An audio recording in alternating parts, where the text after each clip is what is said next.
ఒక సింహం పిల్ల అడవిలో తప్పిపోయి ఒక నది ఒడ్డున అక్కడి నుంచి నదిలోకి దూకి నీళ్ళల్లో కొట్టుకుపోతుంటే ర్యాబిట్ చూసి దాన్ని కాపాడింది. దాన్ని దగ్గరికి వెళ్ళి దానికి అయిన గాయాలకి దాన్ని తన ఇంటి వద్దకు తీసుకువెళ్ళి దాని గాయాలకి బ్యాండేజీ చుట్టేసింది. అంతా దానిని జాగ్రత్తగా చూసుకుంటూ నీకు నేనున్నాను అని ధైర్యం చెప్పింది. తరువాత ఇంతలో నక్క వాళ్ళ దగ్గరికి వచ్చింది. వాళ్ళు తప్పించుకోవడానికి పరిగెడుతూ ఉన్నారు.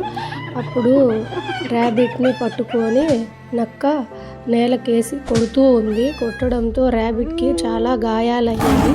అలా లాక్కెళ్తున్నప్పుడు సింహం పిల్ల యొక్క తండ్రి వచ్చి వారిద్దరిని రక్షించాడు. ఈ కథలోని నీతి ఏమిటంటే మనము ఒకరికి సహాయం చేస్తే దేవుడు మనకు సహాయం చేస్తాడు. సబ్స్క్రైబ్.